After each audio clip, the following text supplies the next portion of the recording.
And welcome back to another episode of the On the Sideline podcast with Jackson and Kyle. And I'm joined here, as always, by the man who would have at least not fumbled the ball if he had it in the red zone, down 3 points. Kyle, how are you doing? I'm good. It was a rough week for my team, but an interesting week of football. We had the week of the upset, so lots to talk about in this one. A lot of shocking score lines, but it's an interesting week nonetheless.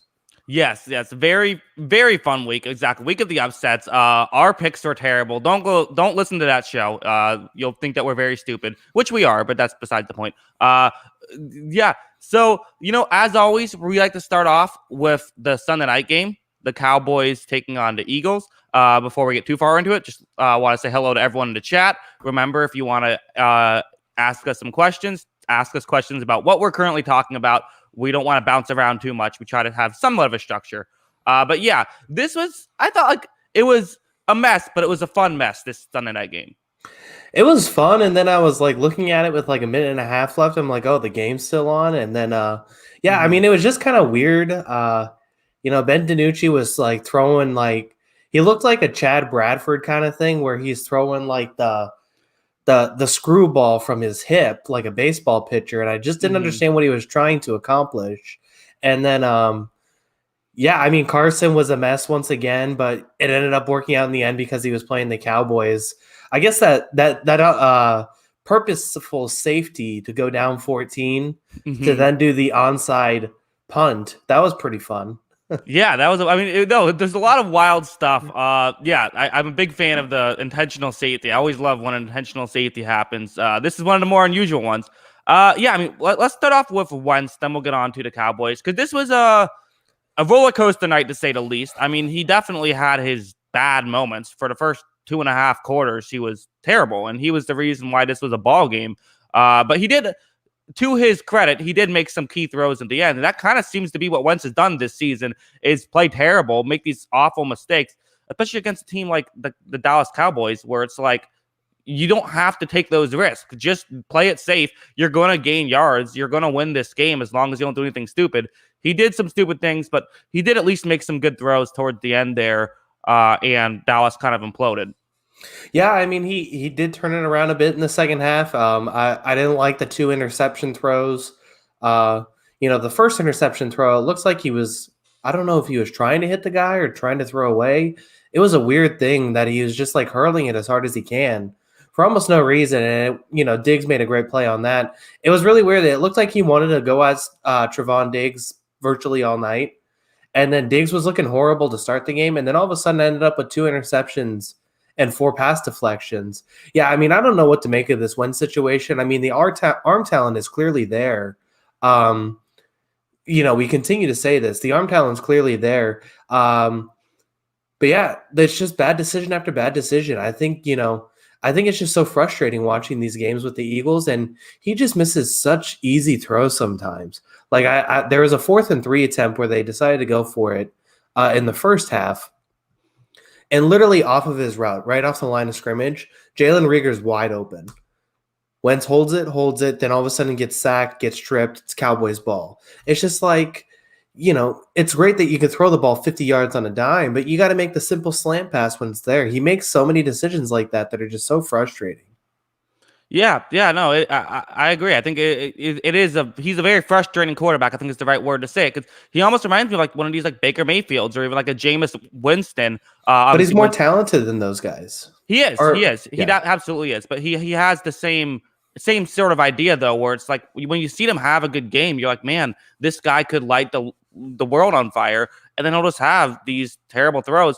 And part of me wonders if sometimes his best games are just his best games because the dangerous throws work out. I mean, even some of his best throws were dangerous passes. And sometimes I just feel like he almost makes the game harder on himself. And, this is yet another game that should not have been as close as it was. I mean, this is a 1-score game late in the 4th quarter. Yeah, I mean, I guess the big takeaway for the Eagles here is that it seems like, it is the Cowboys defense, which I think is the biggest disappointment is it seemed like anybody could score on this team. And it seemed like the Eagles couldn't get the ball moving, it seems like, for 3.5 quarters. I think your big takeaway here is that Travis Fulgham looked awesome. He continues to look legit, which is pretty impressive that he just kind of comes out of nowhere and does that. And the defense played well. I know it's the Cowboys who are um, the Cowboys are struggling on offense. They have no offensive line. They have a quarterback who throws it from his hip. But for a guy who's making $90 million, I forgot Ezekiel Elliott was on the field half the game on offense. I honestly didn't realize he was back there. He seems completely useless. I don't know what's going on with him. I didn't think he had a very good game. Yeah, just a lot to not like about this Cowboys offense again. I thought TJ Edwards for the Eagles was fantastic. I really liked his performance. It seemed like he was all over the ball in this one. Yeah, I don't know if I mean, I thought Ezekiel Elliott was fine. I thought he actually played. I thought he played pretty well. So I don't know. His numbers weren't good, but I thought he was all right. I just think it's hard to. I mean, this is a really good Eagles run defense. That's been one of the bright spots is their defensive line, and they're not exactly fearing Ben DiNucci, who was in the Blaine Gabbert zone this night with 180 yards on 40 attempts. That's under 5 yards per attempt. Let's talk about the controversy in this game. With about 5 minutes left, it appeared a Philadelphia Eagle stepped in the neutral zone, and it also appeared that it was a fumble recovered. The player seemed to have possession, and then it got ripped out while he was on the ground. It gets ruled a fumble, ends up being a touchdown, which kind of sealed the deal. What were your thoughts on that? Well, the offside thing I thought was more unfortunate because those fumbles are always so weird. I mean, this was definitely one of the weirder fumble recoveries I've ever seen, but they're always so weird, and it's always I think the common thing is that you just kind of have to play to the whistle, and there wasn't really no whistle on the field. So if the ball pops out and keeps going, you kind of just have to keep playing with it. I think you're more upset about the offside situation and not getting that call and then it turning into a turnover rather than the ball popping out when it's on the ground there. Yeah, well, I mean, here's what frustrated me about it is that I feel like there's a problem I think that there's actually a problem in the NFL here, and it's that I feel like they didn't call the ball dead because you got to let those things play out. You're taught if you're not sure if it's down or not, you just let the play out. But the problem is that now they didn't have enough evidence to overturn him being down, even though it looks like that's probably what happened. So now they basically the Eagles get a touchdown just because of the way that works. I don't get why we can't just have some sort of rule that's like you're going to let the play out, but then afterwards say, no, he still is down, but you let it play out. So that way, if it gets overturned and then it's a touchdown. Yeah.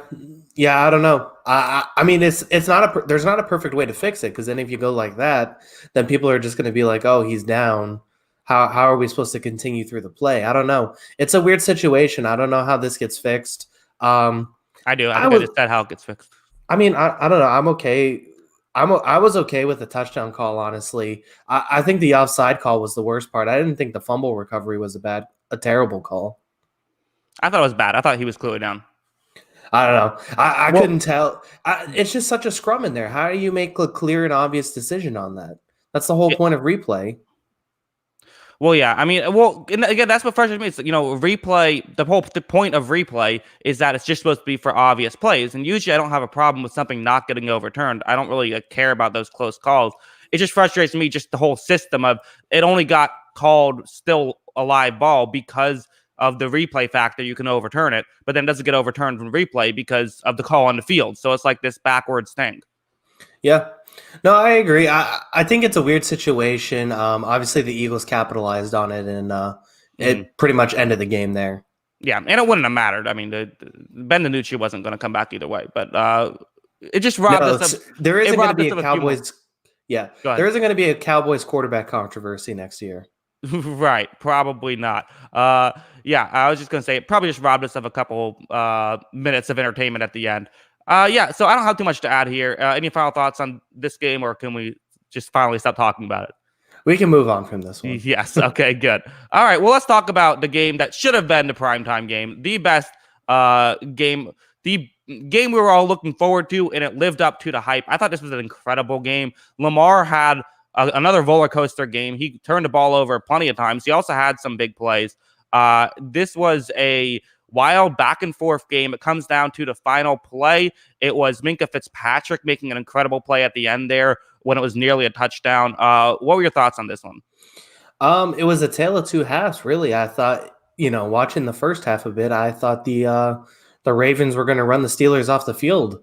The Steelers had no solution to this. Ravens at the first half, essentially just running up the middle. It worked almost every time, and then Lamar kind of played him back into it. He made a few mistakes, and I mean, I hate to put a loss on one player, but this kind of feels like it's on him. He made a lot of key mistakes at the most key position in football, and he brought the Steelers back into this game with his mistakes. Yeah, no, I mean, he. This was not good. This is not an MVP level play, and he still had some incredible plays. I thought he was, he still ended up with, I mean, the numbers aren't great passing wise. 13 for 28, although he still had 200 yards. So averaging almost 20 yards a reception, and then he also had 65 rushing yards. But yeah, I mean, you can't turn the ball over like that, and especially when Pittsburgh was basically getting nothing going on offense. I mean, their offense was getting completely shut down. But again, that's kind of what the difference was Roethlisberger wasn't turning the ball over. He was just being that game manager type. And then when he finally could make some throws later in the game, he could. Yeah, I mean, he ended up making the plays in the second half. What was he, 4-10 in the first half? He had a really ugly first half performance. But, he ended up making the plays. Chase Claypool is just blossoming into a star. That was a great play at the end to make that touchdown. I mean, I don't want to get off of this because I can't stress enough how disappointed I was in this performance with Lamar Jackson. I mean, so I almost feel like the conversation last season was almost forgotten because the counter to it was, he led the league in touchdown passes. But at the same time, so let's go to the fourth down play at the towards the goal line. The Ravens spread the Steelers out 5 wide, and there's still 3 Steelers basically sitting in the middle of the field. And it's basically as soon as Jackson moves, it's like everyone's converging on a run play. Everyone's converging on a run as soon as he moves. And it's basically, he has matchups on the outside where it's basically one-on-one at that situation, and he chooses not to go after any of them. And then, I don't know, it's just and then the last drive, he made the nice throw to Snead to keep the drive alive, but it's also he's missing basic 5-yard hitch routes for virtually no reason. It's just a simple hitch route that he's missing. It's great that he can make a good 30-yard pass, but it's just I've never seen a quarterback who makes a 30-yard pass look so easy, but then also makes a 5-yard out look like an adventure sometimes. I mean, he's got to fix some of this passing to beat some of these good teams. Yeah, no, it's true. I mean, he will make these incredible throws, and then he's electric to watch. This was incredible this is super exciting to watch. Even with the turnovers, those are exciting too. He's incredible to watch. Yeah. But yeah, I agree. I mean, and listen, they've had some injuries to the offensive line. Ronnie Stanley, a couple days after getting a big contract, went down. Looks like that's a bad injury. He's probably thinking, thank God I didn't wait a week to sign that deal. Because he's a great player, and that injury hurts. I also thought, we'll talk about Lamar a little bit more. It is a thing where I feel like I've said what makes him so great is that he's a really good thrower. He's a good enough thrower to be a mediocre quarterback in the NFL, mediocre starting quarterback in the NFL. But his running ability is what turns him from good to elite, and it hasn't really been there that year. It hasn't really been there that much this year. It really hasn't. Yeah, no, I know. I mean, this team did a great job of running the ball. J.K. Dobbins, I thought, was awesome in this game. Gus Edwards had a big game. You mentioned Lamar being able to run in this one also. But yeah, I mean, so if you just think about it at this point, they played the 2 teams that are essentially ahead of them, and the teams we kind of build as the 3 teams in the AFC that we view as real Super Bowl contenders. You might put Tennessee in there. It depends on how you feel about the team. We'll talk about them too. But you've seen them now play these other 2 teams that we viewed as the top 3 of the AFC. Are they clear-cut third? Do you see a path, especially with Stanley out, that they beat one of these 2 teams? Yeah, I do. I mean, they almost won this. They were probably the better team in this game. I mean, if Lamar doesn't make all these mistakes, they win this football game. I mean, their defense is still insane. And let's not forget that Matt Judon got ejected, and that allowed Pittsburgh to get back in it. And they're getting Yannick Ngakoue. So this is far from over. And I want to talk about the Judon ejection for a second as well, because I did not like. I mean, that was just a weird situation, right? Where there's a scrum that's playing out. A coach is holding Judon back. He's kind of trying to fight out of getting held back. His hand swings around and hits the ref, and then he gets ejected for it. It was kind of just that weird, like, I don't love it. I especially don't love it because the ref steps in to sort of try to get him to calm down, and that's why the ref was there, and Judon just trying to talk to the other guy. It was just a weird situation, and it sucks that because you accidentally hit, that little thing, now your best edge rusher has been taken out of the game. Yeah, I mean, I didn't love it either. I mean, I almost wish that this is something that the referees could take a look back at and just be like, okay, this clearly wasn't an intentional play on the referee. He's not even looking at the referee essentially on this. I mean, it's unfortunate. You hated to see it. I didn't like the call either. I do wish that this is something that they can go back and look at before they go to immediate ejection.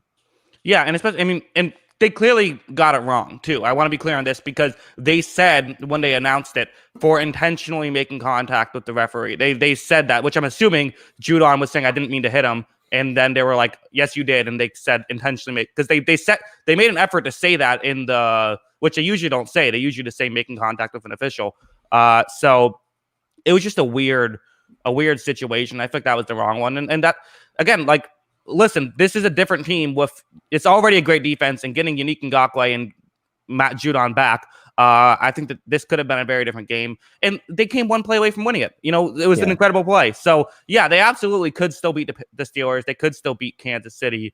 I think maybe their best route would be if they could get the 2 seed and somehow the Steelers get the 4 seed, or maybe like they get the 1 seed and some way where Pittsburgh can play Kansas City and beat Kansas City. I think they would have a better chance against Pittsburgh than Kansas City. Yeah, no, I agree with that. I mean, I thought Steelers played really well in the second half. Talk a little bit about the team that won too. I thought the secondary was really good in this one. The defensive line I thought was awesome. Stephon Tuitt had a monster game. I thought they all played really well. The defense really stepped up, and adding Avery Williamson to this team is almost unfair. The rich is just getting richer at this point. But yeah, I mean, I thought it was really good. I thought this, we keep saying it, this team's really legit. I mean, they're the last undefeated team for a reason. You don't love some of the stuff with the offense, but they still have so many playmakers in that receiving group that it's almost like they're just going to be able to do enough to get the job done. Yeah. And I mean, listen, I even though it is true that, like, I said that, Baltimore turned the ball over a lot of it is because their defense took advantage of those mistakes, and their defense played really well. So that was a big part of it. And yeah, they didn't get a lot going offensively early on, but they were playing a really good defense, and they were still able to figure it out and take advantage of their opportunities. And like I said, not turn the ball over. For a run defense that's been unstoppable, Baltimore was able to run on them, but Pittsburgh still finds a way to win. This was just a great game, and hopefully we get 2 more of these, I feel.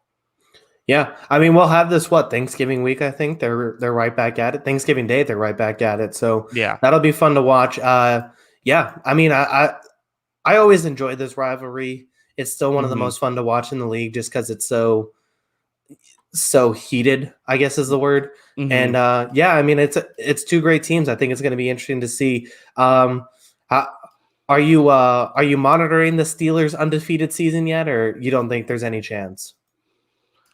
I mean, it would be unlikely. Let's see. What do they have? They have Dallas, and then Cincinnati, and then the Jaguars. Okay. So, this is actually pretty interesting. So they don't have a incredibly tough schedule. They have Dallas, Cincinnati, and Jacksonville as the next 3 games. They also, later on in the schedule, have the Washington football team, Cincinnati again. The tough ones would be the Cleveland Browns, the Colts, and Buffalo. And then they play Baltimore again. So, will they go 4-0 on those games and also go 4-0 on the easy ones? Probably not. But it's possible, or I guess 5-0 on the easy ones. Probably not. But it's not out of the question. But maybe 5% chance. It's hard to go 16-0. Yeah, it definitely is. I was half joking about that, but it is interesting because they do have a lot of winnable games on this schedule. I mean, there's no way this team doesn't get to 13 wins in my book. Yeah, well, and it's again, see, Bad Kid 77 in the chat says Steelers should win the first seed. We talked about part of why we both picked Baltimore to win the Super Bowl was because we felt like their schedule was going to be easy to get the first seed, and that was going to be the difference where Kansas City would have to play an extra playoff game. Well, Pittsburgh has essentially the same schedule, actually a slightly easier schedule. And so for them, now they have an easier schedule. They're already in first. They have a very real chance in getting that first seed. And if they do, they could go all the way. Yeah.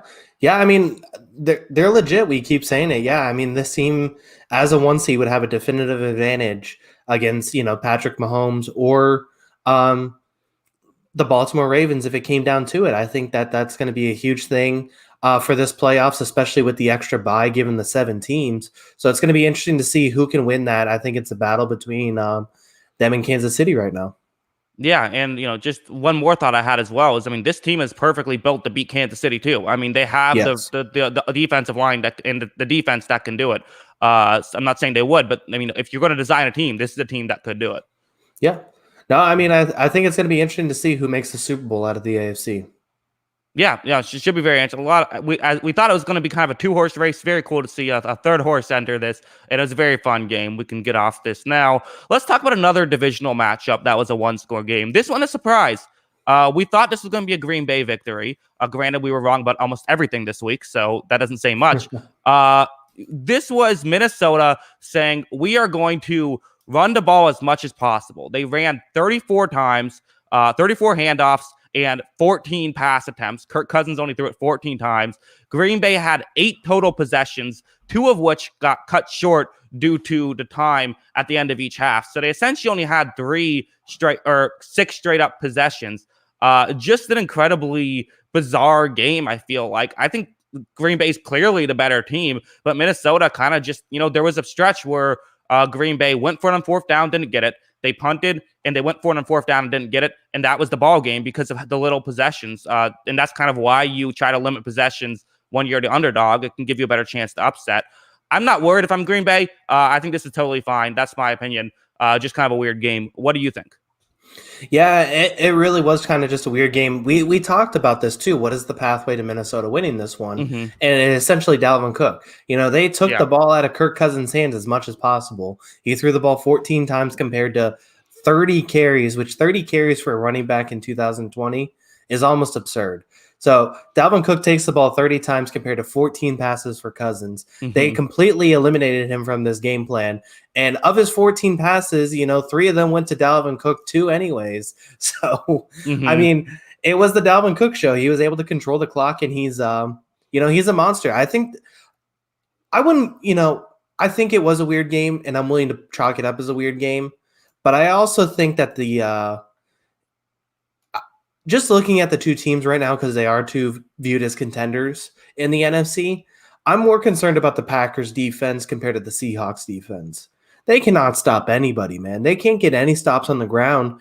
And a lot of the teams that they're going to play, if you look at teams like San Francisco, Los Angeles, even Seattle when Chris Carson's healthy, and Ronald Jones in the way he's played this year, they're not going to be able to stop any of those guys on the ground. Why should I feel excited about that defense in the playoffs? Well, yeah, the thing about they're kind of opposite teams, right? The Packers and the Seahawks in terms of defense. Whereas like the Seattle's problem is in their secondary, whereas Green Bay's problem is just stopping the run. You're right; they can't stop the run.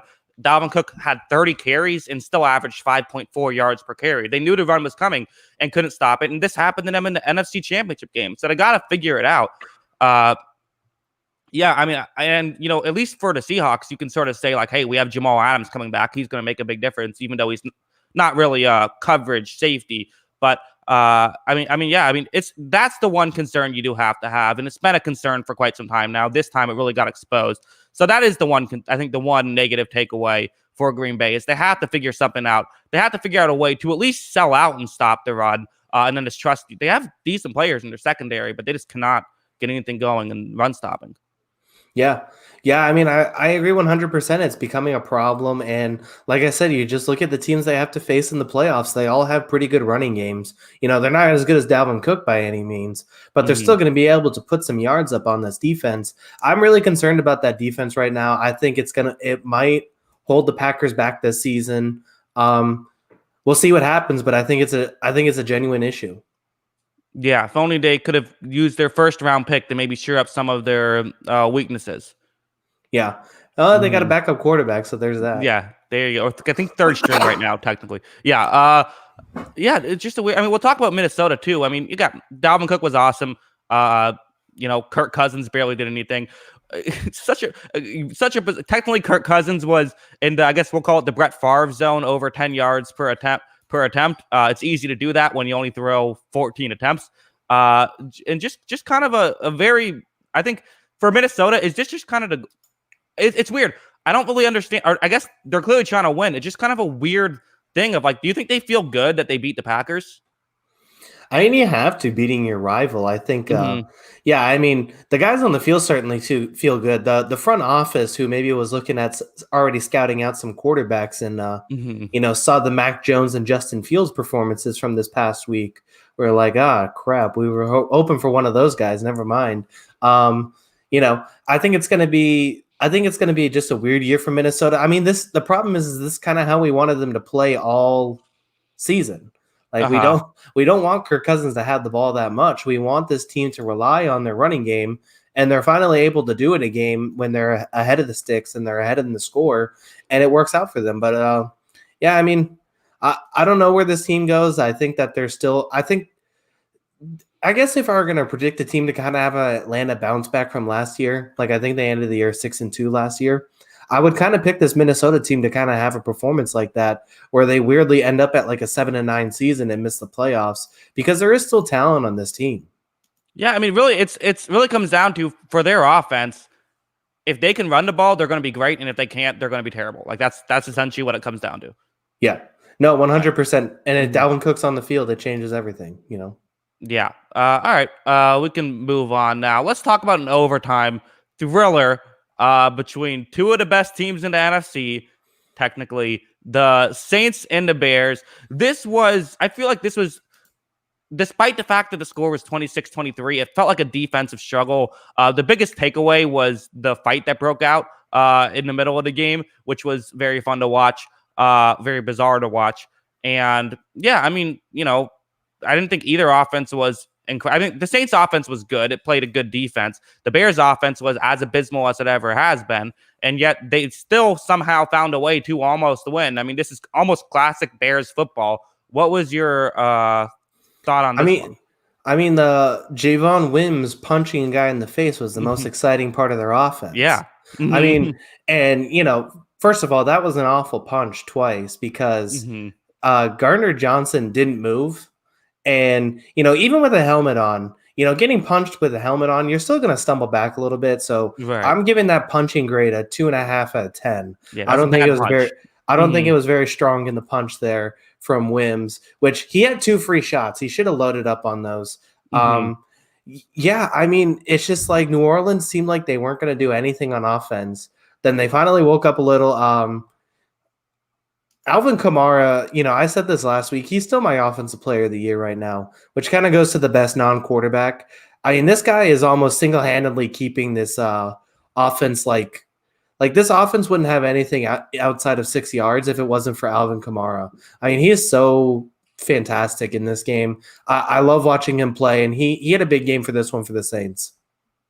Yeah, no, he was huge. Again, Breeze kind of had another sort of game manager type game, which is fine. That's what he's gonna do. I thought Foles was really weird. He did come up with some When big is he not throws. weird? Yeah, I know. He's just kind of an odd. It's so hard to evaluate someone like Nick Foles. Allen Robinson was incredible. He had some catches. I mean, he's one of the best receivers in the league. He doesn't get the credit because he never has anyone good throwing to him, but he is incredible. And yeah, I mean, I was rooting for a tie because how do you not root for a tie when it gets late into overtime? But Will Lutz had to screw it all up. Yeah, it just kind of I don't really know what else to add about it. Just kind of a weird game. Yeah, I mean, so I guess my first part is I'm going to go back to my favorite well, which is the what the hell is Matt Nagy doing well? Mhm. Um, so first of all, I just said last week that it's like, David Montgomery will be disappeared for 3 quarters and then have a 30-yard run where he looks awesome. He was great in this game, and they just stopped giving him the ball randomly in the middle of the game. They threw the ball 41 times to like 20 runs. And they were down by 10 at one point, but at the same time, I don't think that there's any reason to stop giving him the ball. And then it was like midway through the third quarter, Allen Robinson had 2 targets. He ended up with 6 catches on the game, basically out of desperation. But this guy needs at least 10 targets a game every week. There's no Yeah. excuse for Allen Robinson not getting targets on your team. Yeah, no, I mean you're right. I mean, he needs to be there. He's their Devontae Adams. He's their Yes. wide receiver who's like your team is supposed to run through. And I totally agree. It's just, yeah, Nagy's weird. I mean, this is kind of I feel like they kind of imploded at times. I mean, there was that stretch when they went up. I believe they were up 10, and it was looking really good, and they just kind of completely imploded. Troy Aikman even said on the broadcast of like, this team is 5-2, and watching this last, quarter and a half, I can't figure out how, because of how like rough they looked, and of course the fight falls into it as well. And it's true. It's like there is talent on this team. It's not perfect. They have their struggles on offense in terms of talent, but I mean, at a certain point, you do have to think about coaching, even though Nagy's done nothing but win. Yeah, I mean, I just think it makes no sense. His game plan never makes any sense to me. The way he just scripts out games there never seems to be like a cohesive plan to anything. I just don't get it. I don't get what he's looking at. I don't get what he's trying to accomplish with his offense. I just think that it's very weird yeah, I mean, I don't get anything he does. Credit to the Saints to winning this one. I thought they turned it around in the second half. But yeah, I mean, I'm completely out on Nagy and this Bears team right now. Yeah, I also wanted to give a shout out to Janoris Jenkins for in the brawl. He somehow found a way to. I thought he protected his teammate, but also in a way that wasn't hurting anybody else. He kind of like to jump on someone's back move, but then he didn't punch him. He just like wrestled him aside. Great work by Janoris Jenkins. Although the weird thing is that he let him get the second shot in. He's just looking at him, and then he throws the first shot. I think everyone was just so confused. It almost like I believe it was even Aikman who said in the booth, like, I thought they were kidding at first because it was just a bizarre thing that happened where he just like walks up and he sort of like grazed him with his fist too. So it wasn't even like a real. And then the second one, you could clearly tell what was going on. Yeah, I think Wims was trying to get out early so he can get to that Cowboys-Eagles game. I think he just wanted to watch that one was the reason. Right, because everyone is on the tip of their seats for the Cowboys-Eagles. Yeah. All right, let's move on. Let's talk your favorite team in the whole wide world losing to the Raiders. Your favorite team being any team playing the Raiders. What were your thoughts on this? That seems harsh. I don't have any ill will towards the Raiders. I was trying to find a transition. I couldn't find one in time. It's hard to be a host, Kyle. Yeah, you're right. I mean, this game was ugly. It was ugly because the weather was ugly. It was limited number of possessions, which you mentioned was a possibility based on how these two teams like to play. And yeah, I mean the Browns, if you're gonna miss a field goal and fumble on your two of your better possessions, you're probably gonna lose the game when there's only 6. You only get 6 opportunities. So that's never gonna help. I thought, Carr managed the weather conditions pretty well. I don't think any quarterback would play perfect given the conditions. And after I said I was a little concerned, Josh Jacobs has an awesome game, so that was pretty cool. Yeah, both quarterbacks in this game were in the Blaine Gabbert zone, under 5 yards per attempt in this one. Somehow Baker Mayfield had more passing yards with his 122-yard performance. Neither quarterback was great. Neither quarterback was as bad as their numbers would show because you're right, as you said, the weather was crazy. I mean, there was times when it was just a complete downpour.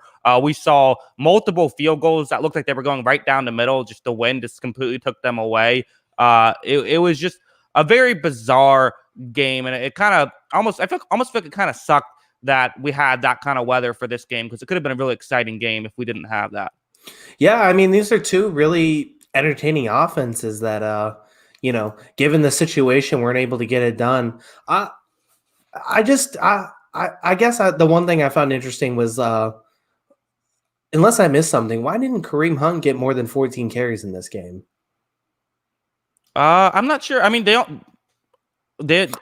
they only gave it to Dearness Johnson twice, and that was the rest. So I Yeah, mean, they get. I'm not really sure. I watched this game. I didn't really. It didn't feel like he only got that many. I think it's probably just the situation called for that. Maybe as you said, limited possession, limited plays. They probably just threw it a good amount in the fourth quarter. It didn't feel like when I was watching it that I wasn't thinking like, why aren't they running the ball more? But also, I yeah. mean, let's be honest. The Raiders' run defense, I feel like, played well, even though listen. You hold Kareem Hunt to 4.7 yards per attempt or per carry. That almost feels like a win with the way Cleveland's been running the ball. Yeah. Yeah. I mean, they did a good job on defense. This was a bounce back performance. Obviously, I think the weather did play a factor.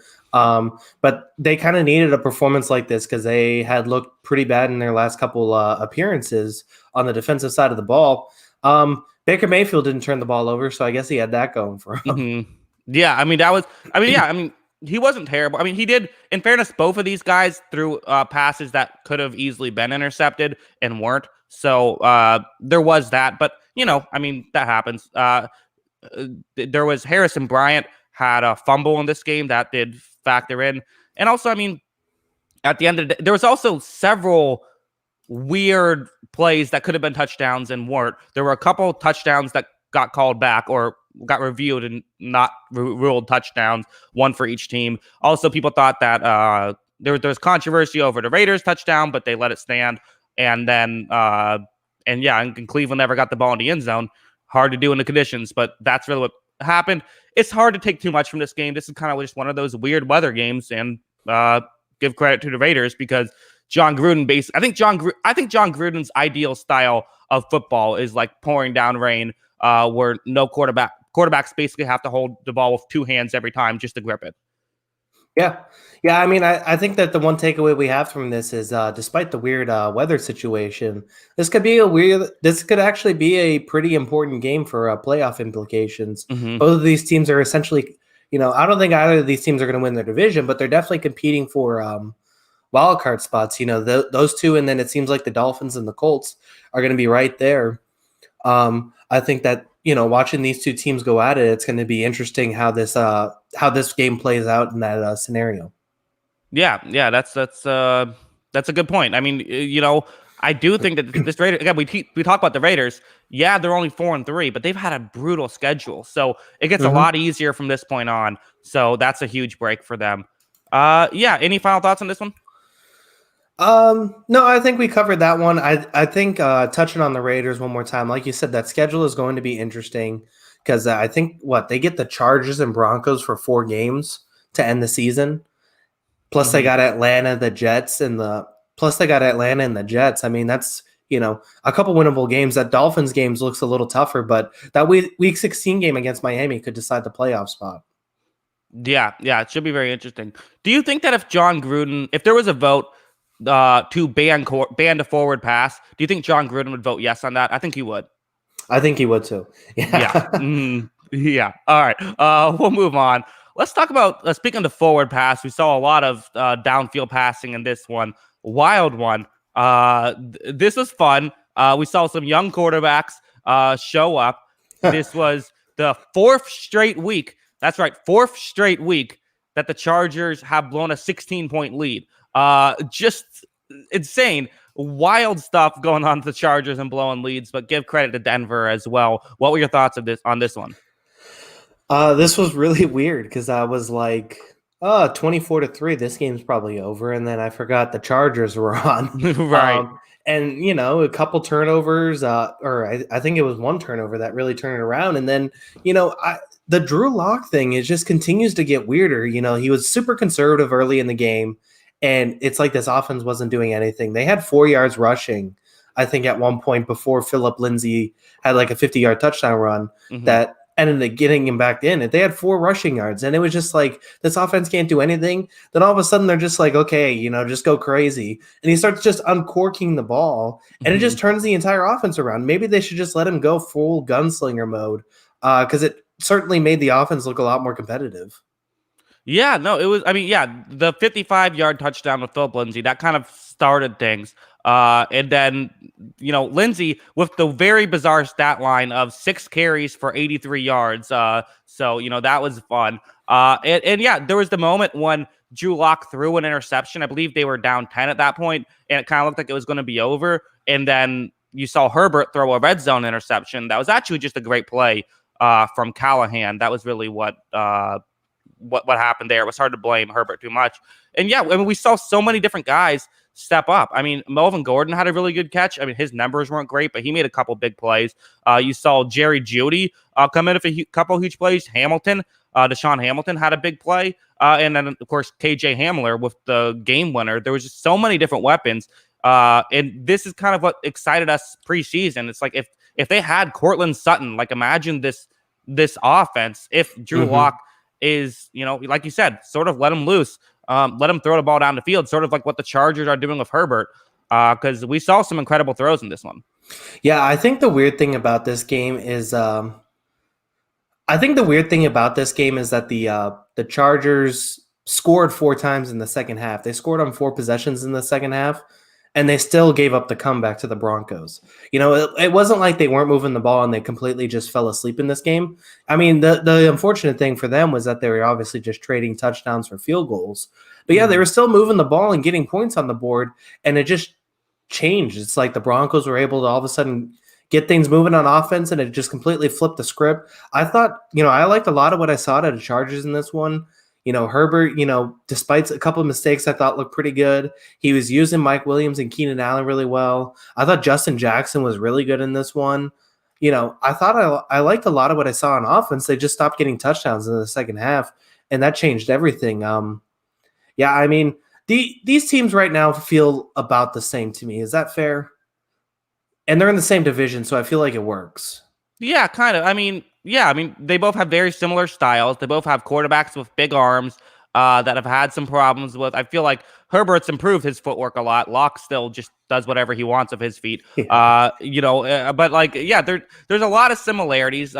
Even Melvin Gordon, who I always forget which one of these two teams he plays for. There's a lot of and then a bunch of plethora of offensive weapons. Yeah, I mean, it checks out. They have good pass rushers on each team. They're basically the same team. Yeah, I mean, I'm really excited to see the AFC West in 2 years. Mm-hmm. I think it's going to be probably the most competitive division in football in 2 years. Yeah. But yeah, I mean, these teams have to get there because I mean they still don't really know how to win. But yeah, I just think that these teams kind of feel about the same right now. They both have pretty competitive defenses that play really hard. They're both dealing with significant injuries to some of their best players. Yeah, I mean, it's just kind of a weird game, and it was a great comeback from the Broncos. You have to give them credit. Yeah, very fun game. Kenneth Lee, is Anthony Lynn on the hot seat? I think the answer has to be yes, right? Even though I think that he's better than I probably believe in him more than the public perception. I mean, at this point, he's got to be on the hot seat. Yeah, I mean, I talked a little bit about this last week, but it's like, while you chalk up, Derwin James got hurt, the quarterback's young, all this kind of stuff. If you're going 5, this team was betting on Tyrod Taylor to help get them to the playoffs this year, even before Derwin James got hurt. If you're going 5-11 again this year, what exactly are you building towards with this coach? It's probably a little unfair. I think he's probably a little better than that. But at the same time, I think that there's a lot of game management decisions that he misses on.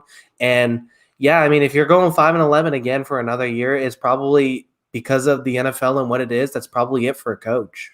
Yeah, and if you're one of these top candidates, why wouldn't you want to go to the Chargers? Other than the fact that they probably are, have built their stadium on an ancient burial ground, Indian burial ground. They have pretty much all the boxes. They have a good defense. It just has players that need to be healthy next year. They have a young quarterback who looks very promising, a lot of weapons. They can improve on the offensive line, but you have, capital to do that.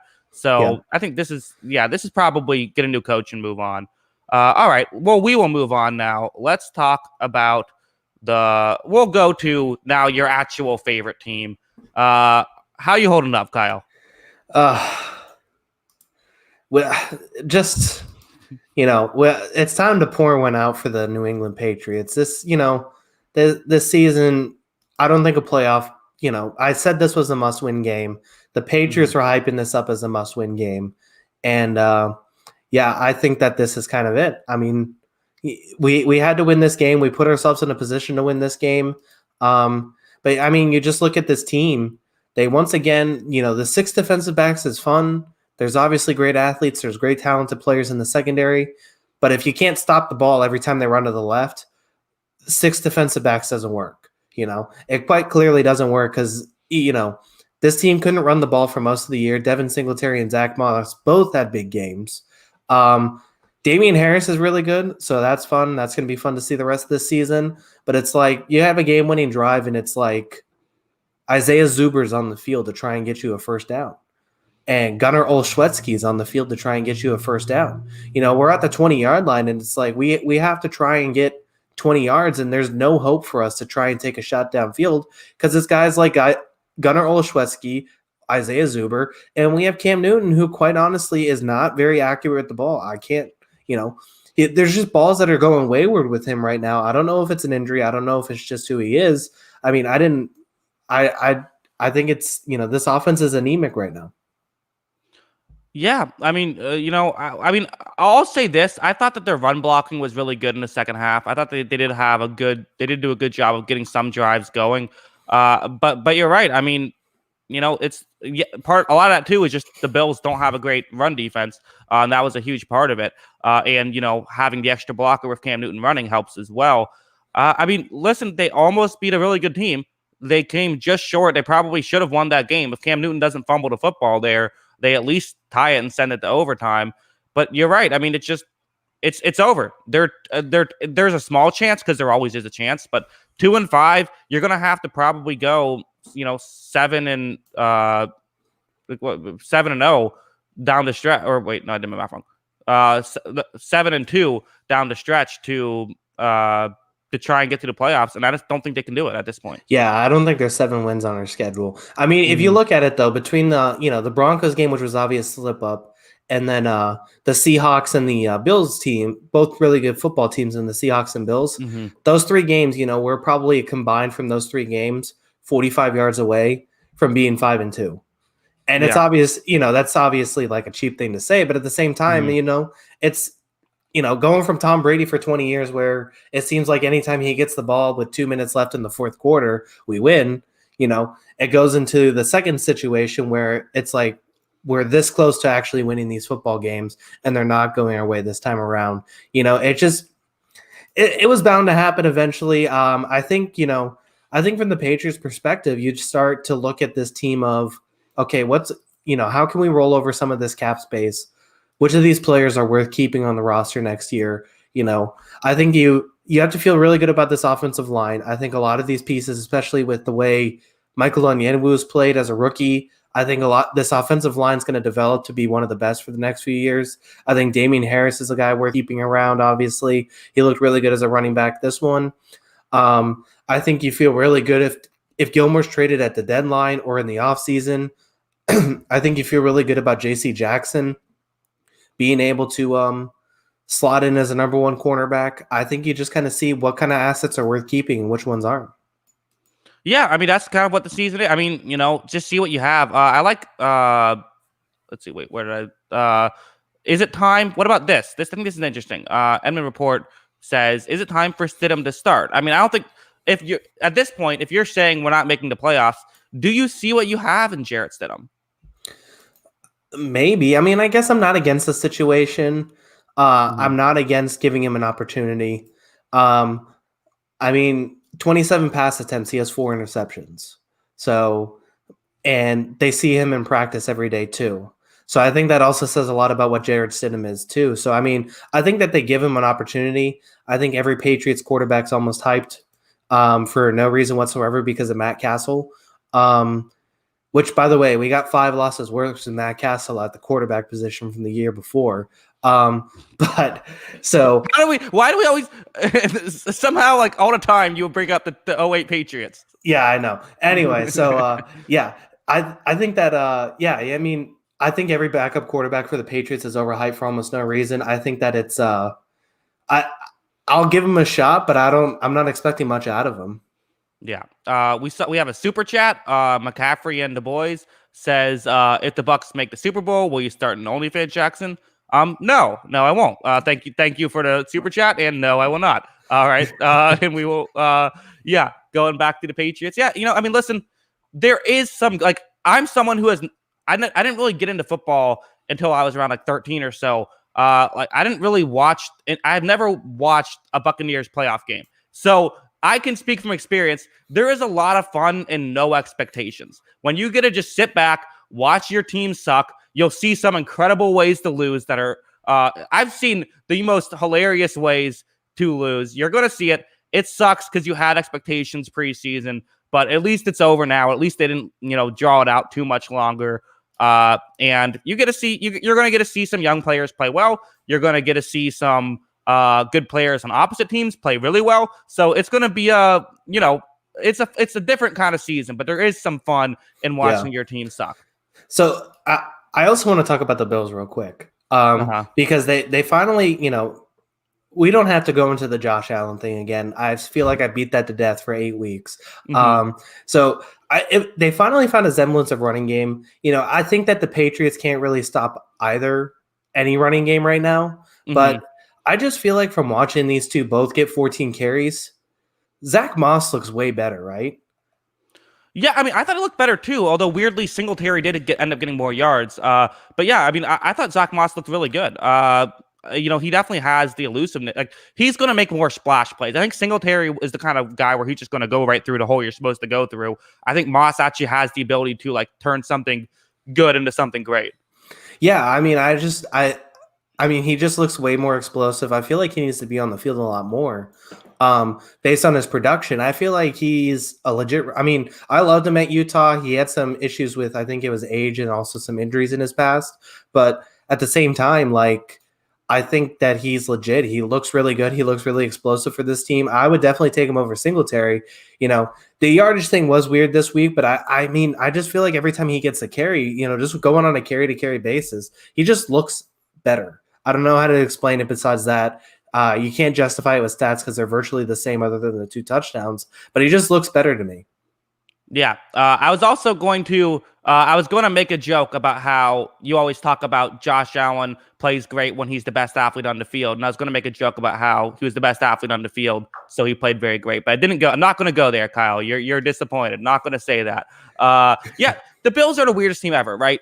Their defense isn't good. Their quarterback is inconsistent. Their running game is inconsistent, and their receivers are inconsistent. And they're 6-2 and looking great. Yeah, yeah. I mean, that pretty much covers it. So, find ways to win. You are your record. All right, we'll move on now. Running a little bit late, but that's fine. It's a fun show. There's a lot to talk about this week. Fun show. Hashtag fun show. Let's talk some 49ers Seahawks. This was kind of a weird game as well. There's a lot of weird games. I thought San Francisco was I picked San Francisco to win this game. That didn't look good. Actually, San Francisco for the first quarter was looking pretty good. There was a Jimmy Garoppolo bad interception that kind of jump-started the Seattle Seahawks. They were able to sort of go on a run, start scoring touchdowns. And really what it came down to was DK Metcalf was just unstoppable in this game. He ended up with 161 yards and a pair of touchdowns. They just had no answer for him. But, it looked like Seattle was just going to walk and just easily get it. But then Nick Mullins comes in, and I don't think this was too much of Nick Mullins. I think this was just, he came in right around the time that San Francisco also had the idea of, let's just start slinging it because that's how we have to get back in the game. And it just kind of worked. That's how you beat Seattle. San Francisco, I love Kyle Shanahan. I don't know what he was thinking going after the running game so much. And it's not like they rushed too much, but I felt like there was a good amount of running game and a good amount of just like short passes, which that's what Seattle wants you to do. Seattle wants you to throw screen passes. Seattle wants you to run play action and run the ball because they have the good front seven. It's their secondary. That's the problem. And I feel like it just took them way too long to attack the secondary, and it was too late at that point. Yeah, I think this is kind of a bad matchup for San Francisco. Hashtag fun show. Yeah, I mean, I think this is kind of a bad matchup for San Francisco because of, they're not able to establish that running game, which they like to do so much against a team like Seattle, who you kind of expose through the pass. I mean, I thought Seattle's defense played really well for the first half. I think it was 30-7 by the point Mullins comes in. And, part of it was that they started to just kind of open up the playbook and say, we're just going to throw more. And I'm sure some of it too was Seattle kind of playing a little more lax with the game, with the result kind of being over. But yeah, I mean, I guess we'll start with the San Francisco side. I want to talk about this because the Garoppolo situation is just weird, because it seems like we're chalking it up to injury over and again with his ankle issue. That like this is why he's not playing as effective as he should sometimes. But it's like if he's injured, then he shouldn't play. If he's that injured that he can't be effective, then he shouldn't play. Like I don't know. Like are either of these quarterbacks starting for San Francisco next year? Like I'm not really convinced. I think it's too early to tell. We still have half the season left, and we'll have to see who's out there and everything like that. I think that's too hard to tell right now. But yeah, I mean, I think the better question is, can this team still? You're 4-4, and as we kind of talked about, the NFC West, a lot of the schedule typically isn't that difficult because of who they have to play. But they still, I mean, they really only have two. They only have two NFC East teams left. They still have Green Bay and the Saints coming up next. I mean, their next 4 games are Green Bay, New Orleans, then they have Los Angeles, and then Buffalo. I mean, that's a tough 4-week stretch. And it's not that out of the question that they end up going 1-3 and their season's just done. Yeah, I mean, they still have to play the Rams. Oh, so it's just one other time, yeah. I mean, that Rams game is going to mean everything to them because they got to make up ground on them in Chicago. Yeah, I mean, I don't know. I don't know how convinced I am with the San Francisco team. They obviously had the Super Bowl kind of hangover, Super Bowl loss hangover early in the year. And then it was like, once again in this game, I don't know if they're going to be back, but Kittle walked off with an injury. Garoppolo walked off with an injury. Is it just going to be kind of like one of those weird bad luck years where they, go 8-8 and miss it because of just too many things going on? Yeah, probably. Yeah, I mean, I can honestly see it, and then that NFC West is just so good. You can't drop this many games. Yeah, well, let's talk about Seattle for a second. Washi, the great Washi, who I know is a big Seattle Seahawks fan. DK Metcalf, best receiver in the league. Is it time to put him in the elite conversation? I mean, I feel like with wide receivers, we never want to put a new wide receiver in the elite conversation. Like it's because we already have the guys we like. Like DeAndre Hopkins was this guy for a while, where like we just like he was great, but we were all like, hey, he's DeAndre Hopkins, he's good. We didn't want to put him in that conversation. I mean, he's having a tremendous season, and he has games like he had today where he was just a monster. All right, so you ready for my hottest take of the week? Okay, what is that? He is the closest thing I've seen to Megatron since Megatron played in the NFL. Oh, I think that's a mild take. I think I totally agree. I mean, he had that ball right across the middle. He catches it, basically just runs horizontal to the sideline, and then just takes off up the field and scores. Just outruns everybody. I mean, he's incredible. He's so strong. He's so fast. I mean, he does everything really well. Yeah, I mean, I think he is in that elite category. I mean, I haven't looked at it, so I don't know who I'd name as my top 5 receivers in the NFL, but he's definitely in the conversation. And it's crazy to think that, the New England Patriots could have had him. Listen, we could have had Terry McLaurin, A.J. Brown, Travis Fulgham, DK Metcalf. I could go through the list of how many receivers don't go through the list. Yeah. I like how you're like the opposite of Draymond Green, how he can memorize everyone who is drafted before him. You memorize everyone who is drafted after the Patriots drafted someone from that position, and they turned out better. But at the same time, he's a way better route runner than he ever was in college too. He has improved. Yeah, that's the thing. It's sometimes people get on I can't believe that person didn't get drafted. But sometimes players just get better when they get to the NFL, and I feel like that's what happened with Metcalf. Yeah, I mean. I think that's something that you kind of have to look at. I mean, just look at the size and speed and say, hey, that's just going to work. Yeah. I mean, it's interesting because, the funniest thing I saw was the whole conversations about Ole Miss had A.J. Brown and DK Metcalf and went 4-8. Yeah, I mean, he's awesome in this one. Russell Wilson, I thought was awesome in this. I think honestly, the weird thing about Russell Wilson, he goes 27 for 37, 261 yards, 4 touchdowns, no interceptions. And I'm like, he was fine. Well, it's just Russell Wilson. He just, 4 touchdowns, no interceptions. Yeah, it's fine. Yeah, I mean, at this point, it's just a day at the office for Yeah. him. I mean, it was Hmm. a big bounce back from his last week because, Hmm. that was definitely, last week was definitely an anomaly for him. But yeah, he definitely showed up in this one, and yeah, it was a good win for Seattle, a much needed bounce back win. Cementing themselves back at the top of the division. Yeah. And just to be clear, in the chat, we're not saying DK Metcalf is Megatron. We're just saying closest thing since Megatron. But yeah. All right. Let's talk about another big upset. I believe this is no. There's still more upsets. A lot of upsets. How about Cincinnati coming through and beating Tennessee? I thought again the hashtag for this show was going to be weird game. I thought this is another one that like I feel like if this is the 7-game series, I wouldn't have been shocked if Tennessee wins in like 5 or 6 if this was game one. I do think that Tennessee shot themselves in the foot. And what it came down to was their defense wasn't good enough. Their defensive line is not good. It's maybe the worst in the league. And they could not get pressure on a bad offensive line. And if you can't pressure Joe Burrow, he had a I believe it was a bad turnover that didn't count late in the game. He's playing really good football, and he was awesome in this game. And if you can't pressure him, it's a real problem. And Tennessee, if you want to go to the Super Bowl, if you want to have a chance to be one of these top teams in the AFC, you got to figure it out on defense. And Clowney isn't the answer. He's a mess. I mean, this is just a frustrating defensive performance where once Tennessee figured it out on offense, they couldn't get up. They couldn't, Cincinnati kept scoring.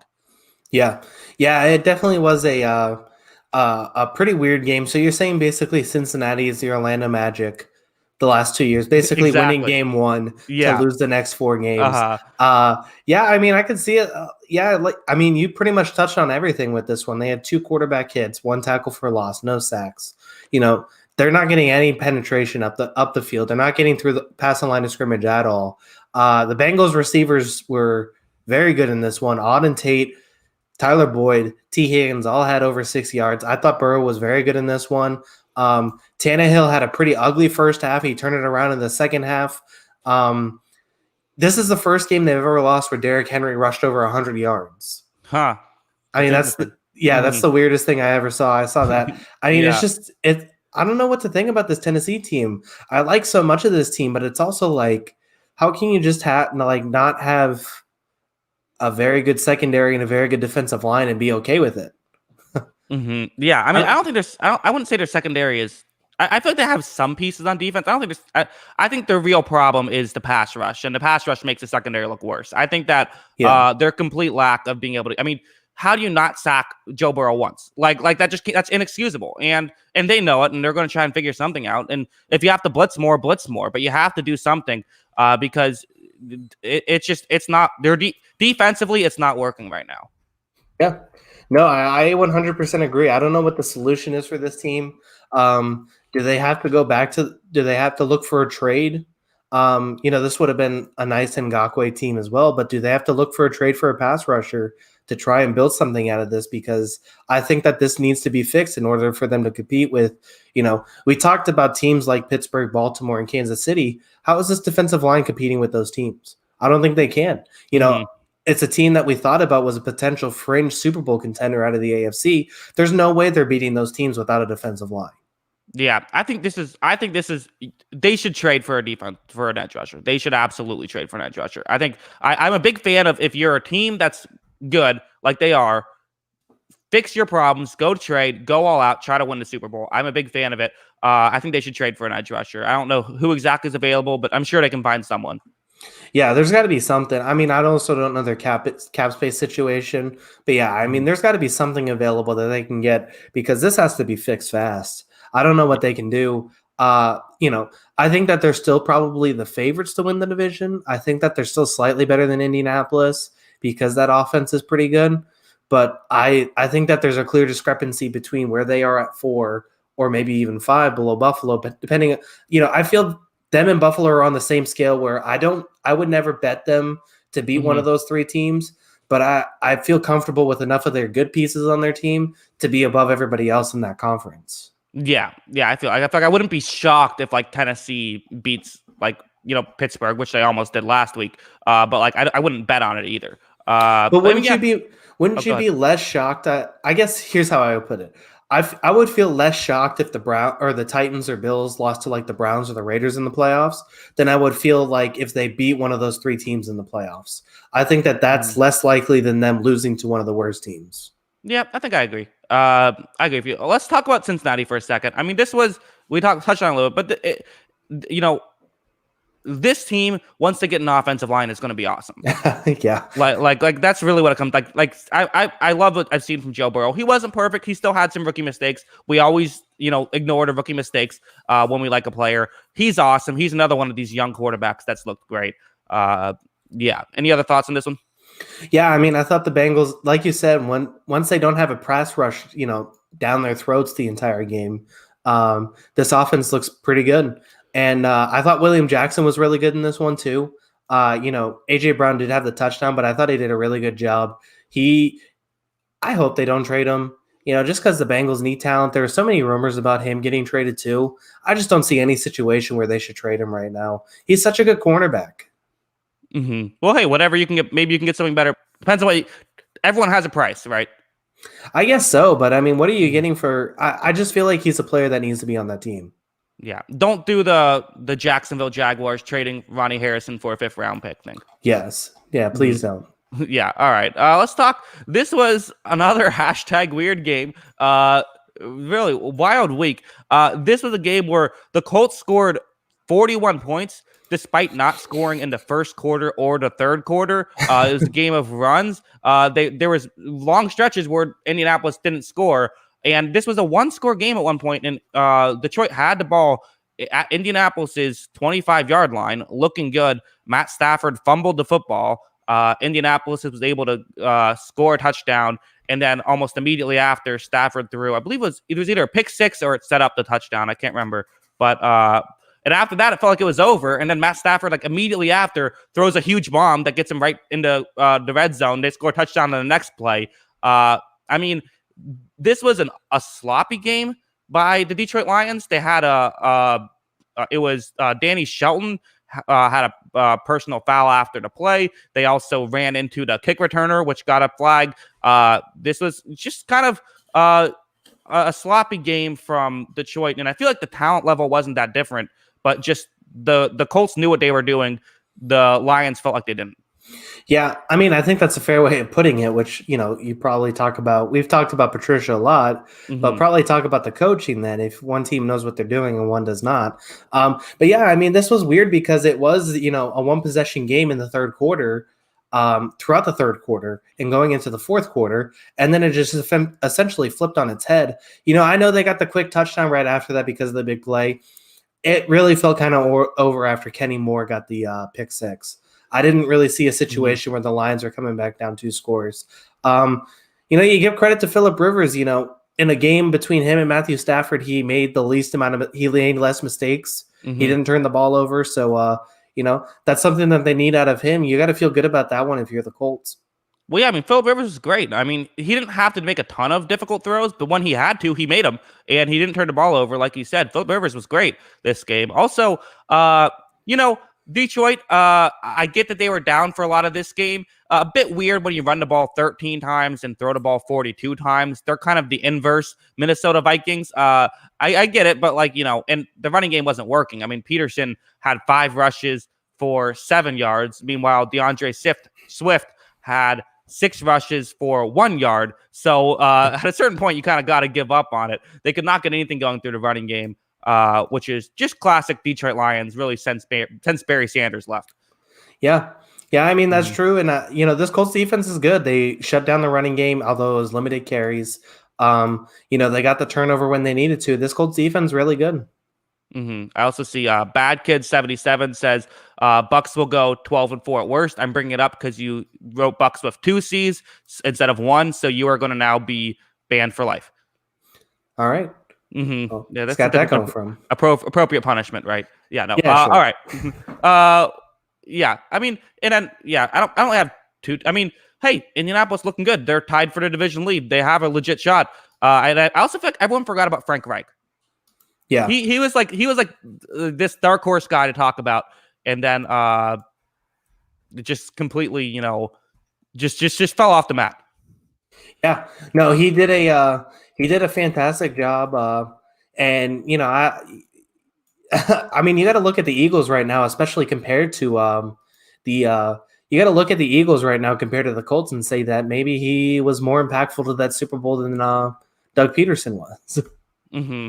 Yeah, no, I mean, we also see PD Sports in the chat. What's going on with Daryl Bevel? That's the offensive coordinator for Detroit.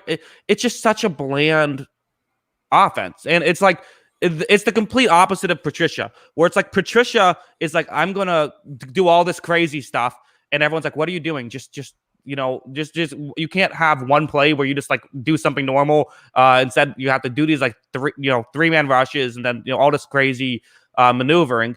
And then meanwhile on offense, they're like, let's just run the ball on first and second down, and then let's just run. It's just such a bland offense, and it's boring to watch, quite frankly. Yeah, I mean, it really is, especially. I think the thing that's so frustrating too is that there's actually a ton of talent on this Lions offense. This is the thing that I was saying about last week when I said I really like this team. You know, Kenny Galladay, Marvin Jones, DeAndre Swift coming alive a little bit the last 2 weeks before this game. Obviously, he wasn't as good. There's so much talent on this Lions team. It's like you got to be a little creative with it, not use these players and put them in position to be successful. Yeah, this is another team that I think if I'm a head coach, this is where I want to go. This is a lot of talent here. And for Indianapolis, you got Baltimore next week, so that should be interesting. For Detroit, schedule gets easy. I mean, they play Minnesota, they play the Balls, they play Carolina, they play Houston. So, not a disaster to lose this game. They can win some games, but they're going to have to beat some good teams too if they're going to be able to get into the playoffs. Yeah, I mean that kind of feels like the theme for this team. I could see them, if you can't pull off an upset or two, you're not going to win. You're not going to make the playoffs. I think that's going to be a big thing. They have to be able to beat some of these good teams. I feel like that they're right now kind of on that cusp of good enough to beat bad teams, but bad enough to beat good teams, and I think that's the difference. Yes. See, Bong Dong Silver says, "What's up, Jackson? How's the stream been tonight? Better now that you're here, Bong Dong Silver." All right, we'll move on. Let's talk one more upset. I guess there's technically two more upsets, but one more upset of today. How about the Miami Dolphins? I love all of the like news reports of trying to somehow work Tua into the headline, but also Tua had absolutely nothing to do with this game. Another Blaine Gabbert zone. I mean, he just didn't have to do much. He goes 12 for 22 with 93 yards, but Miami gets 3 touchdowns, not on offense. Jared Goff did his best to lose this game, and Brian Flores continues to be a nightmare for Sean McVay. He has his number. What were your thoughts on this one? Yeah, this has got to be one of the weirdest box scores I've ever seen. Mm-hmm, yeah, I mean, if you look at it, the Rams 31 first downs, Dolphins 8. Total plays 92 to 48 in favor of the Rams. Total yards 471 to 145 in favor of the Rams. You just look at everything and it's like, how did this happen? And it's obviously, the turnovers, the defensive touchdowns, the special teams touchdowns, that all changes everything. I think. So I guess my question is that, Sean McVay has essentially faced this game plan how many times? And it seems like there's almost no counter to it for his game plan. Is that pretty much the concern now? I think so. I also think Jared Goff just makes dumb decisions. I mean, like, if we're being honest, if Jared Goff, if there aren't those 2 interceptions, then you get those extra possessions. And again, like we said, I mean, looking at the numbers, even just looking at like 5.1 yards per play, that's not great. It's not the end of the world. That's not getting completely shut out. It's certainly better than the Dolphins' 3.0 yards per play. Just losing 2 fumbles and throwing 2 interceptions. That's 4 turnovers right there. That's a big part of it, and you can blame some of that on him. But I think. I don't know. I would probably have to watch like the all 22 footage and see exactly what went down and what didn't. But I think it was, part of it is the personnel, and part of it is I think it might be a Jared Goff problem more than a Sean McVay problem. Yeah, but I just feel like too at the same time there was a lot of free yards to be had in the second half that probably padded those stats a little bit. I mean, I just feel like I just feel like from a Rams of who they are at their core, if Jared Goff is passing 61 times in a game, something went really wrong, Yeah. you Mm-hmm. know. And Mm-hmm. if it's not something like every running back on the roster got hurt, then something like really, really wrong. Because yeah, I mean, I just feel like that's not how they want to play. That's not how they want to game plan. And it really cost him in this game. He didn't make a lot of good throws. Cooper Kupp had a monster game, but he was targeted 21 times, which is just absurd. Uh-huh. He had 21 targets and Tua threw 22 passes. Mm-hmm. I mean, Well, yeah, yeah. Well, I mean, and I do want to say also, they rushed the ball 29 times. So they just ran an absurd amount of plays. That was also part of why he threw the ball so much. But yeah, I mean, this is definitely one I'm looking forward to watching on the all 22 footage, and sort of figuring out exactly what happened. But yeah, I mean, as of right now, how about Miami? I mean, yeah, Miami is the second best. Is the only argument that Miami isn't the second best team in the AFC East is if you're saying that they're better than the Bills, because they're not worse than the Patriots. yeah. I mean, this defense I think is top 10 in the league right now. If I looked at the stats about it, they're top 10 defense in the league right now. I want to see a little more of the offense. I'm willing to Mm-hmm. kind of, this game was kind of over, and I think they went really conservative with it based on a lot of it probably had to do with the Rams defensive line and also just probably, what they wanted to do. They went really conservative. I want to see a little more of this offense before I say, they're going to, I'm putting them in that top 7 for a playoff spot, but the defense is legit, and that's going to make a difference.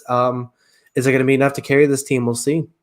Yeah, and their schedule is so easy down the stretch. I mean, they play Arizona, who's they're tough, but then you have the Chargers, Denver, the Jets, and then the Bengals. I mean, they could easily. I mean, with those 5 games, I wouldn't be shocked at all to see them go 4-1, and that'll probably that would put them at 8-4. You just got to win a couple more, and you're in. I mean, this is even with a bad offense, this could easily be still be a playoff team.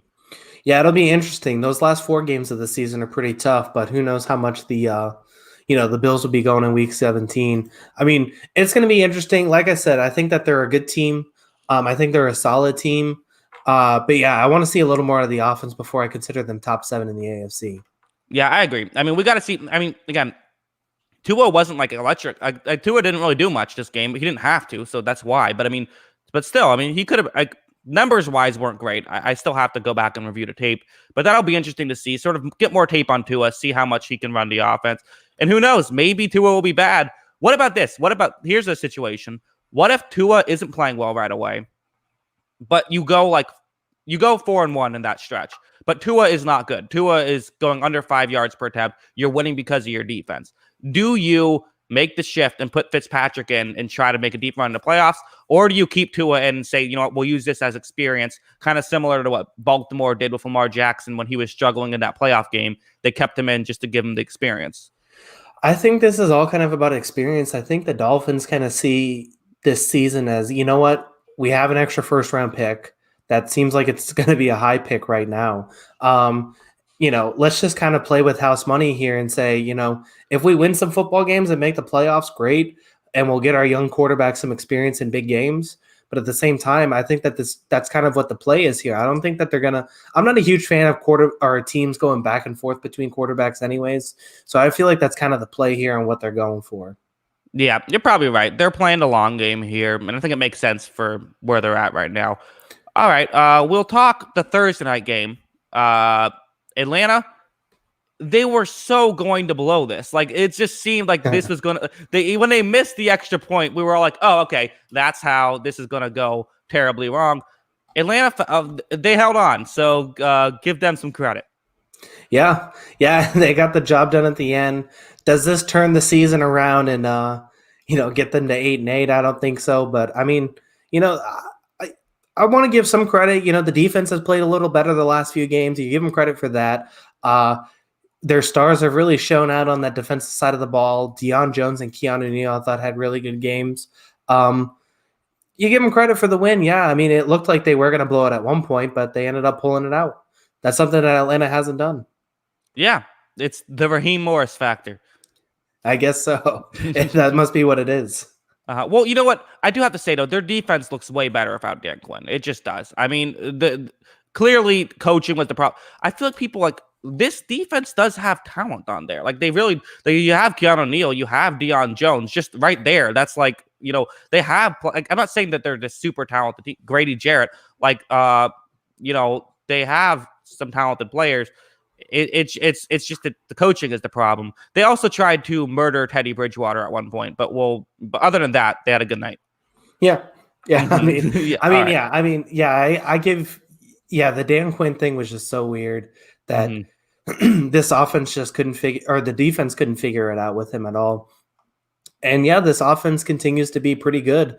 The running yards per carry weren't awesome, but Todd Gurley keeps getting touchdowns, and they got the job done. Whether he should or not. Really good. Yeah, I know exactly. He continues to get touchdowns despite not getting a ton of yards per carry, and they got the job done. Yeah, I know at least entering today, he was the league leader in touchdowns. I'm not sure if someone broke it in rushing touchdowns. Also, Mike Davis, what the hell? He's been playing really. What a weird story that's been. He's been good. Yeah, continuing to just devalue the running back, but he's going to continue to play well. Yeah. All right. Well, let's talk about the game we were all excited coming into this. Kansas City Chiefs, they cover, just like I said they would. Kyle, you nailed this selection. Great work. Yeah, this was your one pick you got right. Yeah, I got this one, so that's all that matters. Yes.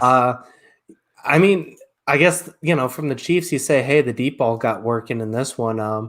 It's something that we hadn't seen a whole lot. I think you saw it a few times in that Baltimore game.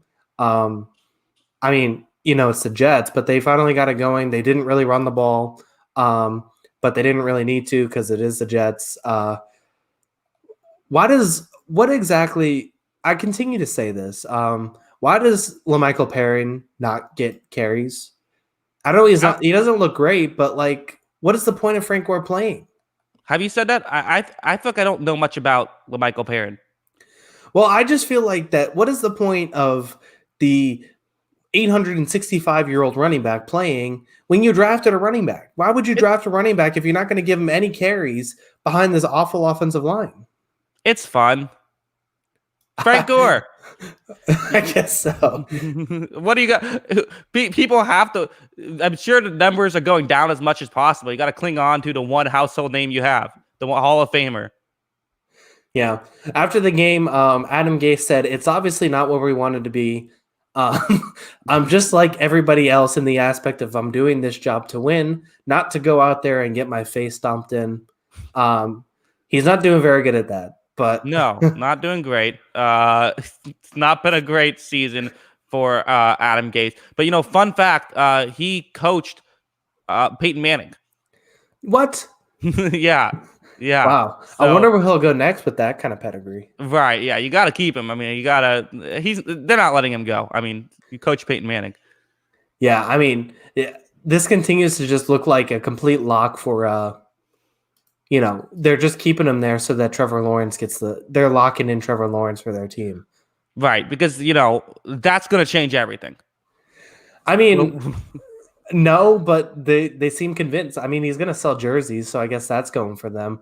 Yeah, you got to feel good for the the Chiefs here. Kelsey, Hill. What do we take away from this game? Anything? I was disappointed in the Chiefs. They won 35-9, and I feel like they could have been better. They covered. I know. They cover a ridiculous spread, and I'm like, yeah, I don't know. I feel like it's kind of like, you saw some good plays from Sam Darnold, a couple. He had a good day, 133 yards on 30 attempts. That's good for playing with the Jets. Frank Gore did well, 3 yards per carry. Yeah, Braxton Berrios this is one of the most absurd stat lines ever. 8 catches for 34 yards. If you had him in a PPR format and he got you 15 points, you should automatically lose. I guess the one thing you take away is he only had 3 targets, but Denzel Mims looked pretty nice in his 2 catches. I think he should get the ball more. There's not a lot I take away from this game. There's not really anything of note. So next week, I believe it's next week, right? The New England Patriots play the Jets. Yeah. How nervous are you? I mean, if we win that game 6-0, I'll be thrilled. Yeah, but that's not what I asked. You got to know there is this opportunity. It's like 99% chance you win, but if you lose, it's going to be like talked about for the entire week. That's going to be the big headline. How nervous The are you? Patriots dynasty will officially be over if we lose to this Jets. No, I'm just kidding. I mean, I don't think that's a joke. no, I mean, the dynasty's already over. But yeah, I mean, this will be a Monday Night Football. Is it on Monday night? Oh yeah, this kind of game deserves prime time. With God, I gotta stay up. I gotta stay up till midnight to watch these two play. Oh man, I mean, we'll see how it goes. I mean, I'm not nervous. I think that we should win. This would be the perfect. I guess for the person who asked about Stidham, this would be the perfect opportunity to put Stidham in. See what you got. You gotta beat the Jets though. Yeah, I mean, you can't lose to the. How crazy do you think Jets fans would go if they win this game? It would be probably the biggest win since '69. Yeah, probably. I mean, what was it? The Sean McDermott today, because I have to go back to the Patriots-Bill games. Sean McDermott said that this was like one of the most emotional nights for our city after beating the Patriots in a regular season game. Yeah. Like, I mean. And can you blame him? And I'm like, yeah, that seems right. Yeah. I mean. Yeah, it was the first time in like 10 games that they've beaten them. So, I mean, I guess that's fair. Yeah, I mean, I'll never go outside again if we lose to the Jets. This team's so bad. But I can think of this. Okay, and we'll talk about this more on the preview next week. But I'm just saying, Jets running game's a little bit frisky. They can every now they can. Frank Gore will get his 4 yards per carry here and there. The Patriots haven't been great at stopping the run this year. This is Frank Gore going off 200-yard day. Frank Gore? It takes him 4 quarters to get warmed up. Hey, but when that fourth quarter comes. Honestly, if he gets 60 yards in this game, then that just proves our run defense is really that bad. Oh, he'll get 60 yards. You want to bet that? Yeah, we'll talk about it on the previous show, perhaps. Yeah, all right. Anything else? First, anything else you want to talk about? About this just game any game in general, or life. Yeah, I mean this like I said, this week was really interesting. Week of the upsets. So it's going to be interesting to see how some of these teams recover. I'm a little worried about the Rams. And like you said, that Jared Goff thing is just looking like a real problem. Is there any moves for quarterbacks at the trade deadline at this point? You think for the Rams to trade for a quarterback? Anybody. I mean, I think that there could be some teams here. I don't think so. I mean, you could say maybe Dallas, but I think at this point, why? I think Washington's more of a contender than Dallas. But I think why would Washington want to give up draft capital? They're clearly not they went for 2 just to see if they're going to win or not with Kyle Allen. They're not trying to do anything this season. Why would they give up the draft capital? I don't know. I still feel like they're kind of right there is the thing. I mean, how much draft capital do you think Ryan Fitzpatrick costs? I mean, even if it's a 5th round pick, why? Why give up that 5th round pick? Yeah.